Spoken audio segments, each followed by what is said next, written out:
একেবারে এই ইউনিক ডিজাইনের সালোয়ারের মুহুরিটি সেলাই করার জন্য প্রথমে আমরা সাধারণ প্যান্ট সিস্টেম সালোয়ার যে নিয়মে কাটিং করি ঠিক একই নিয়মে কাটিং করে নিতে হবে। এরপর হাইয়ের সাইডে মুহুরের দিক থেকে 4 ইঞ্চি উপরে একটি দাগ দিয়ে নিতে হবে এবং মাঝখানে আমাদেরকে 8 ইঞ্চি উপরে একটি দাগ দিয়ে নিতে হবে। এই নিয়মে দাগ দিয়ে 8 ইঞ্চি দাগ এবং 4 ইঞ্চি দাগ ইঞ্চির এই নিয়মে বসিয়ে আমাদের একটি মার্জিন দিয়ে নিতে হবে এবং মার্জিন বরাবর আমাদের কাটিং করে নিতে হবে। মুহুরির এই টুকরা পার্টটি বসে আমাদেরকে একটি প্রিন্টের পার্ট ডিজাইন কাটিং করে নিতে হবে। তো প্রথমে একটা টুকরা কাপড় এই ডিজাইনটা করে নেওয়ার পর কাপড়টা ভাঁজ দিয়ে নিতে হবে এবং মুহুরের ভাঁজ লাইন এই নিয়মে বসিয়ে টুকরা কাপড়ের সমান করে আমাদের ডিজাইনের পার্টটা কাটিং করে নিতে হবে। এবার প্রিন্টের পার্টের সোজা দিকটা উপরের দিকে রেখে এই নিয়মে বিছিয়ে নিতে হবে। এরপর মুহুরি থেকে যে আমরা বাড়তি কাপড়টা কাটিং করে নিয়েছি এই কাপড়টা এই নিয়মে বসিয়ে 1 ফিট দূর দিয়ে একটি সেলাই দিয়ে নিতে হবে।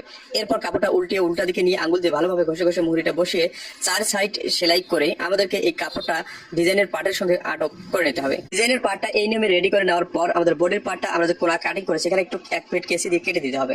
এরপর লেসটা এই নিয়মে বসিয়ে নিতে হবে এবং লেসটা অপর সাইডে ভেঙে নিতে হবে। ভেঙে নেওয়ার পর এই কোনাকুনিতে একটু সেলাই দিয়ে নিতে হবে যাতে লেসটা কোনা হয়ে যায়। এই নিয়মে সেলাইটা দিয়ে নেওয়ার পর এই কোনার সঙ্গে এইভাবে লেসটা বসিয়ে নিতে হবে। এবার ঘুরিয়ে বসিয়ে নেব।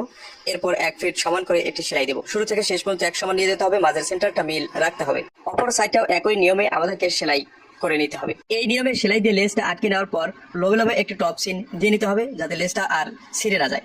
এরপর আমাদের ডিজাইনের পার্টটা এখানে আটক করে নিতে হবে। তো ডিজাইনের পার্টটার সঙ্গে এইভাবে বসিয়ে নিতে হবে লেসটা এবং 1 ফিট সমান করে একটি সেলাই দিয়ে নিতে হবে। সেলাইটা দেওয়ার সময় খেয়াল রাখতে হবে লেসের চড়াটা শুরু থেকে শেষ পর্যন্ত যেন একই সমান থাকে। এরপর আবারও ডিজাইনের পার্টে আমাদের একটি টপ সিন দিয়ে নিতে হবে। আশা করি ডিজাইনটি কি নিয়মে সেলাই করবেন তা বুঝাতে পেরেছি। প্রিন্টে কি নিয়মে করতে হয় আমার ভিডিও আপলোড করা আছে, দেখে নিতে পারেন। তো আমার নিত্য নতুন সুইং টিপসের ভিডিও দেখতে অবশ্যই পেজটা ফলো করে সাথেই থাকবেন। ধন্যবাদ।